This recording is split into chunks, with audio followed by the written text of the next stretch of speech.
Mba fantatrao ve fa harena ny fahalalana?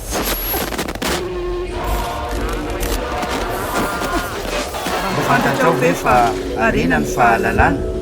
Tsy amboadidy am en général tria mitady olona andray andraikitra zao fotoatsarotra diavin'ny firenena izao. No misy soa ho an'ny tandazana dia vela lohan'ny politika.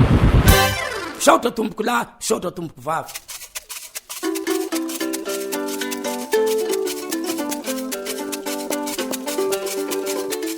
Miarabanao tonga soa eto amin'ny fandaharana mba fantatrao ve fandaharana izay anaovana fitaizana olom-pirenena na éducation civique eto amin'ny radio soa i Madagasikara. Ny loha hevitra izay hitantsika fanazavana androany dia hoe mba fantatrao ve voalaza ao anaty lalampanorenana momba ny Kaominina.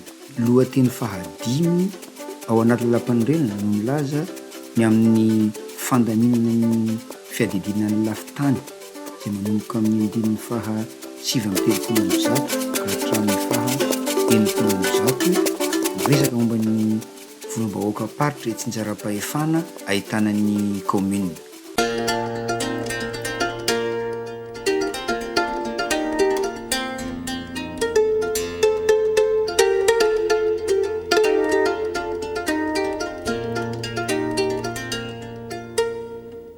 Voalaza ao amin'ny zanadohateny voalohany ny amin'ny fiapetraka ampobeny andininy faha 7 fa ireo vondrombahoakam-paritra Itsinjaram-pahefana dia manana zoa aman'andraikitra eken'ny lalàna ary mizaka tena, ara-pitantanana sy ara-bola. Ny fanontanianantsika tonga dia apetraka avy hatrany dia hoe tena mizaka tena, ara-pitantanana sy ara-bola araky ny voalazan'ny lalampanorenana tokoa ve ny vondrombahoakam-paritra Itsinjaram-pahefana sa tsia, fa mbola tsy izay moa no resaka eto androany.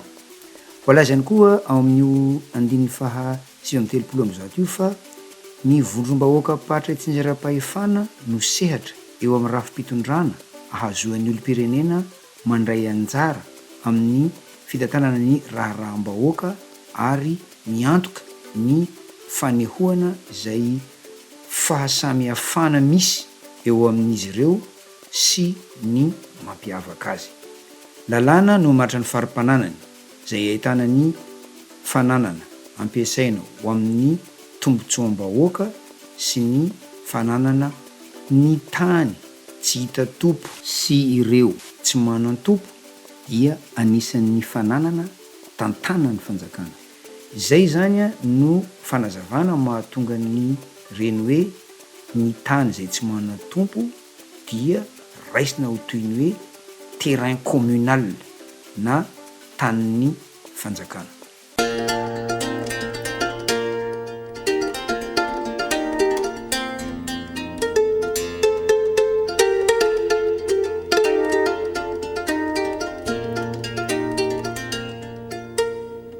Ny andininy faha 370 dia milaza fa ny commune, ny faritra ary ny faritany no vondrombahoakam-paritra Itsinjaram-pahefana eto amin'ny repoblika. Ny famoronana sy ny famaritana ny vondrombahoakam-paritra Itsinjaram-pahefana dia tsy maintsy mifototra amin'ny fitoviana eo amin'ny toetany, toekarena, sosialy ary kolotsaina. Ny lalàna no mamaritra izany. Eo amin'ny zanadohateny faharoa ny amin'ny rafitra toko voalohany ny amin'ny commune dia milaza ao amin'ny andininy faha 7 fa ny commune no vondrombahoakam-paritra Itsinjaram-pahefana fototra. Ny commune dia atao hoe ambony vohitra commune urbaine na ambany vohitra commune rurale, ka ny fisokajiana dia miankina amin'ny tahan'ny mponina sy ny lafim-pivoarana ary ny fitaran'ny tanàna. Marina fa ny commune ambony vohitra Antananarivo na ny commune urbaine Antananarivo amin'ny maha renivohitry ny firenena azy dia manana sata manokana.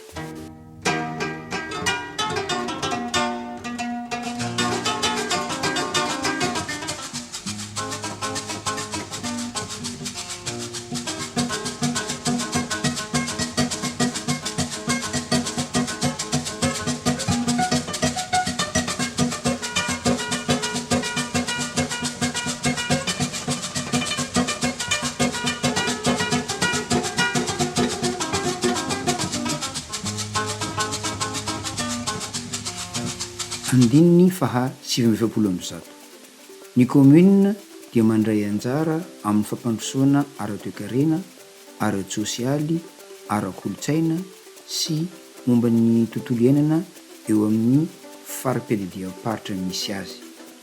Ny fari-pahefany dia mikasika indrindra ny fenikevitry ny lalampanorenana sy ny lalàna, ary koa ny fenikevitra momba ny fanantonana ny vahoaka, fampivoarana ary ny fiarovana ny tombotsoan'ny mponina. Andininy faha 500.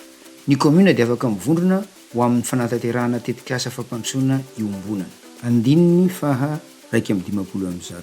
Ao amin'ny kaominina ny asa fanantanterahana sy fanapahan-kevitra dia sahanin'ny ratsamangaika miavaka sy nofidiana tamin'ny latsabato andraisan'ny rehetra anjara. Io zany ny fifidianana manaraka, ifidianana ny ben'ny tanàna sy ny mpanolotsaina mba handray fanapahan-kevitra sy hanatanteraka izay fampivoarana sy fiarovana ny tombotsoan'ny mponina araka ny voalaza teo amin'ny andininy faha 720.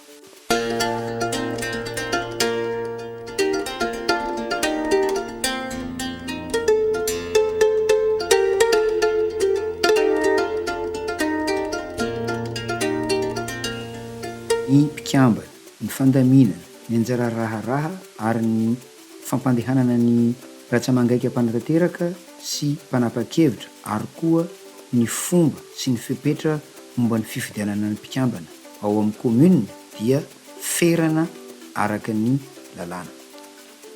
Andininy faha 250. Ny fokon'olona nalaminao fokotany eo anivon'ny kaominina no fototry ny fampandrosoana sy ny firindrana eo amin'ny lafin'ny fiarahamonina sy ny kolotsaina ary ny tontolo iainana. Ny tompon'andraikitra ao amin'ny fokotany dia mandray anjara amin'ny famolavolana ny fandaharan'asa momba ny fampandrosoana ny kaominina ao aminy. Io ilay antsointsika hoe programme communal de développement na PCD, izay tokony angatahana ny fanafoanana ny dibym-panjakana laharana 720 tsipika 150 ny 7 febroary 720 izay nanova ny fepetra sasany ao amin'ny dibym-panjakana laharana 420 tsipika 720 amin'ny 3 martsa 420 mamaritra ny fandaminana sy ny fomba fiasan'ny fokotany sy ireo dibym-panjakana tateorina izay manome alalana ny lehiben'ny distrika hanendry ny filoha sy ny filoha lefitry ny fokotany. Ny antony de tsotra. Voalohany, mba ho fanajana ny fifidianana ifotony izay ataon'ny fokon'olona araka voalaza anatin'ity andininy faha 250 hoe ny fokon'olona laminao fokotany eo anivon'ny kaominina no fototry ny fampandrosoana sy ny firindrana eo amin'ny lafin'ny fiarahamonina sy ny kolotsaina ary ny tontolo iainana ity. Ahoana moa no ahafahan'ny ben'ny tanàna hiara-miasa amin'ny tompon'andraikitra ao amin'ny fokotany izay mandray anjara amin'ny famolavolana ny fandaharan'asa momba ny fampandrosoana ny kaominina ao aminy, raha izay olona tsy tena nofidin'ny fokon'olona no omena ny andraikitra fa ny ben'ny distrika indray no anendry ny filoha sy ny filoha lefitry ny fokotany. Ny antony faharoa, rehefa mijery ny fitadasiky ny distrika sy ny kaominina sasany eto Madagasikara sika, ahoana moa no ahafahantsika mieritreritra ny hahaizan'ny lehiben'ny distrika hoe iza amin'ireo olona fidin'ny fokon'olona ireo no mendrika ho tendrena ho filoha sy ho filoha lefitry ny fokotany. Tsy aleo ve mba akinina amin'ny ben'ny tanàna ny fanendrena izay olona hiara-miasa aminy rehefa tsy ho ajaina ihany izay tena lanin'ny fokon'olona mba hiara-iasa amin'ny ben'ny tanàna. Amin'izay dia mba olom-boafidy fa tsy olom-boatendry no hanendry izay ho tompon'andraikitra eo anivon'ny fokotany. Noho izany dia fanontaniana apetraka mpitondra ny fandinihana lalina ny amin'ny tokony hanafoanana ny dibym-panjakana laharana 720 tsipika 150 ny 7 febroary 720 io sy ireo didym-panjakana rehetra taty aoriana zay manome alalana ny lehiben'ny distrika anendry ny filoha sy ny filoha lefitry ny fokotany.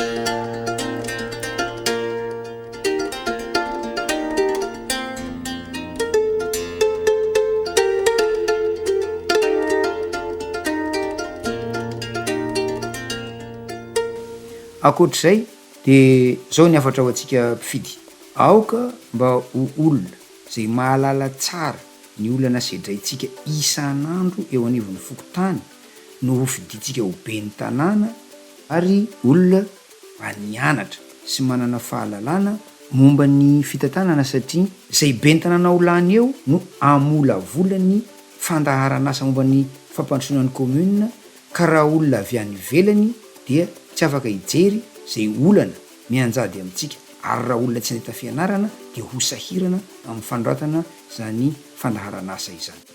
Aza adino ihany koa fa izy ireo no hifidy izay ho loholon'ny Madagasikara handrafitra ny antenimieron-doholona. Ampatsahivina fa ny antenimieron-doholona no misolo tena ireo vondrombahoaka Itsinjaram-pahefana sy ireo vondron-draharaha ara-pitondrana ary sosialy. Zany dia ahitana ho an'ny roapahatelony mpikambana voafidy mitovy isa ho an'ny faritany tsirairay, ka ny ben'ny tanàna sy ny mpanolotsaina no mifidy azy ireo. Ny ray apahatelo mpikambana kosa dia tenindrenin'ny filohan'ny repoblika. Ny ampahany araka ny fanolorana ataon'ny vondrona zay mahasolo tena be indrindra avy amin'ny hery ara-toekarena sy ara-tsosialy ary ara-kolotsaina. Ny ampahany noho ny fahaizana manokana araka ny voalaza ao amin'ny andininy faha 20 sy faha 120 amin'ny lalampanorenana. Dia zay no azo ambara mahakasika ny voalaza ao anaty lalampanorenana momba ny commune, ko dia misaotranao naharitra ny hainao hatramin'ny farany, marary fahasalamana ary manasanao sahady anaraka ny fandaharana manaraka. Veloma tompoko. Mba fantatrao ve fa harena ny fahalalana?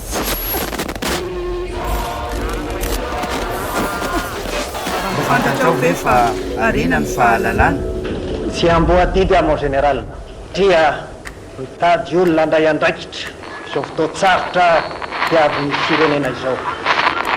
No misy soa ho an-tandazana dia vela alohan'ny politika. Saotra tomboko lahy, saotra tomboko vavy.